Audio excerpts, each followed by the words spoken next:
السلام علیکم ورحمۃ اللہ وبرکاتہ۔ الحمدللہ وحدہ والصلاة والسلام علی من لا نبی بعد، اما بعد۔ آج کی اس مختصر سی ملاقات کے اندر ہم ماء زمزم کی فضیلت کے بارے میں اور اس کے کچھ احکامات کے بارے میں جاننے کی کوشش کریں گے، اللہ رب العزت کی توفیق اور اس کی رحمت کے ساتھ۔ اللہ کے نبی علیہ الصلوۃ والسلام سے کئی ایک ایسی احادیث وارد ہیں جو ہمیں اس پانی کی فضیلت کے بارے میں بتلاتی ہیں۔ کئی ایک ایسی احادیث ہیں جو لوگوں کے درمیان مشہور ہو چکی ہیں اور ان کا صحیح احادیث سے یا ایسی احادیث جو کہ صحت کے درجے پر پہنچتی ہوں ان احادیث سے کوئی تعلق نہیں ہے، وہ ضعیف اور کئی ایک من گڑت احادیث بھی موجود ہیں۔ اللہ کے نبی علیہ الصلوۃ والسلام سے چند ایک جو صحیح احادیث اس پانی کی فضیلت کے بارے میں وارد ہیں ان میں سے ہم کچھ ایک بیان کرنے کی کوشش کرتے ہیں۔ اللہ کے نبی علیہ الصلوۃ والسلام نے فرمایا، معجم طبرانی کی یہ روایت ہے، صحیح روایت ہے کہ آپ علیہ الصلوۃ والسلام نے فرمایا کہ خیر ماء علی وجہ الارض ماء زمزم، کہ اس زمین پر جو سب سے بہترین پانی ہے وہ زمزم کا پانی ہے، ماء زمزم ہے۔ اور آپ علیہ الصلوۃ والسلام نے یہ بھی فرمایا کہ فیہ طعام من الطعم و شفاء من السقم، اس پانی کی یہ خاصیت ہے کہ یہ پانی کھانے والے کے لیے کھانا بن جاتا ہے اور بیمار کے لیے یہ پانی شفا بن جاتا ہے۔ تو اس سے بھی ہمیں اس پانی کی فضیلت کے بارے میں علم ہوتا ہے۔ اللہ کے نبی علیہ الصلوۃ والسلام کی عظیم حدیث، آپ علیہ الصلوۃ والسلام کہ عظیم صحابی جناب ابو ذر غفاری رضی اللہ تعالیٰ عنہ ایک مرتبہ اللہ کے نبی علیہ الصلوۃ والسلام سے اپنے اسلام لانے کا واقعہ بیان فرماتے ہیں۔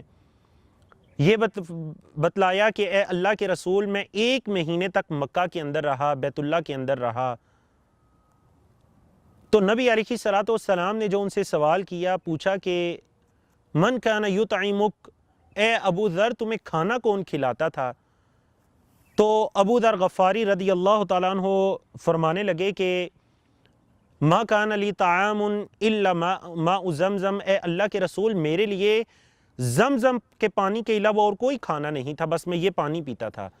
تب اللہ کے نبی علیہ الصلوۃ والسلام نے فرمایا کہ انہا مبارکہ، کہ یہ پانی بڑی برکت والا ہے، طعام طعم و شفاء سقم، فرمایا کہ یہ کھانا کھانے والے کے لیے کھانا بن جاتا ہے اور بیمار کے لیے یہ شفا کا ذریعہ بن جاتا ہے، بیماری کے لیے یہ شفا بن جاتا ہے۔ اور صحابہ کرام کا خصوصاً ام المؤمنین سیدہ عائشہ صدیقہ رضی اللہ تعالیٰ عنہ کا ہمیں اس بارے میں یہ عمل بھی ملتا ہے کہ آپ رضی اللہ تعالیٰ عنہ اس پانی کو بیماروں کے اوپر انڈیلا کرتی تھی اور بیماروں کو یہ پانی پینے کی تلقین فرمایا کرتی تھی۔ تو اس سے بھی اس پانی کی ہمیں فضیلت پتہ چلتی ہے۔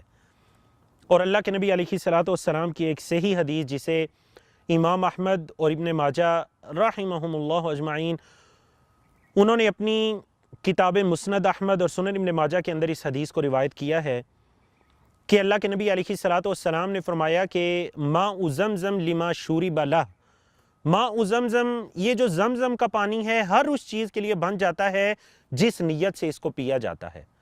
بھوک دور کرنے کی نیت سے پیا جائے یہ انسان کی بھوک دور کرنے کا سبب بن جاتا ہے، بیماری دور کرنے کی نیت سے پیا جائے یہ بیماری دور کرنے کا سبب بن جاتا ہے، کسی نیت سے اس کو پیا جائے یہ اس کا سبب بن جاتا ہے۔ ماء زمزم لما شرب لہ، آب زمزم جو ہے وہ اس کے لیے ہے جس کے لیے اس کو پیا جاتا ہے۔ تو اس سے ہمیں عبداللہ بن مبارک رحمہ اللہ کا وہ عظیم واقعہ بھی پتہ چلتا ہے کہ ایک مرتبہ فرمانے لگے کہ جابر رضی اللہ تعالیٰ عنہ کی اس حدیث کو پڑھا، آب زمزم کو اٹھایا اور اٹھا کر اپنے منہ کے ساتھ لگائے اور آب زمزم کو پیتے ہیں اور فرماتے ہیں کہ اے اللہ تیرے نبی علیہ الصلوۃ والسلام نے یہ فرمایا کہ ماء زمزم لما شرب لہ، آب زمزم اس کے لیے ہے جس کے لیے پیا جائے، جس مقصد کے لیے پیا جائے۔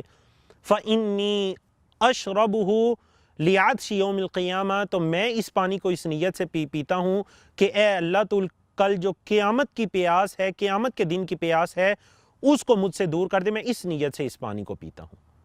تو اس سے ہمیں اس کی فضیلت پتہ چلتی ہے۔ اور مختصر احکام میں سے یہ کہ صحابہ کرام رضوان اللہ علیہم اجمعین کے عمل سے بھی ہمیں پتہ چلتا ہے کہ وہ نہ صرف اس پانی کو خود پیتے بلکہ اپنے ساتھ دور دراز علاقوں تک بھی لے کر جایا کرتے تھے۔ اور اس پانی سے جہاں تک وضو کرنے کا تعلق ہے تو وضو کرنا اس پانی سے بالکل جائز ہے۔ اللہ کے نبی علیہ الصلوۃ والسلام کی صحیح حدیث سے ثابت ہے، سنن ترمذی کے اندر یہ روایت موجود ہے کہ اللہ کے نبی علیہ الصلوۃ والسلام نے ماء زمزم زمزم کے پانی سے وضو کیا۔ وضو کرنے میں کوئی حرج نہیں۔ ہاں علماء کرام نے اس پانی کی فضیلت اور اس پانی کی تعظیم کی وجہ سے باقی نجاسات کے اندر اس پانی کو استعمال کرنے سے منع فرمایا اور اس عمل کو مکروہ جانا ہے۔ البتہ وضو کرنا اس سے بالکل درست ہے، اس میں کوئی حرج نہیں ہے، اور اپنے اوپر انڈیلنا یہ بھی اللہ کے نبی علیہ الصلوۃ والسلام کی سنت ہے، اور کثرت کے ساتھ اس کو پینا، پیٹ بھر کر اس پانی کو پینا، یہ بھی ہمیں اس عمل کے بارے میں بھی ہمیں دلائل ملتے ہیں قرآن و حدیث کے اندر۔ اللہ رب العزت سے دعا ہے کہ وہ صحیح معنوں کے اندر ہمیں اس پانی کو جس مقصد کے لیے ہم پیتے ہیں اس مقصد کو اللہ رب العزت پورا فرمائے۔ اللہ رب العزت ہماری ہر نیک خواہش کو پورا فرمائے۔ وما توفیقنا الا باللہ۔ السلام علیکم ورحمۃ اللہ۔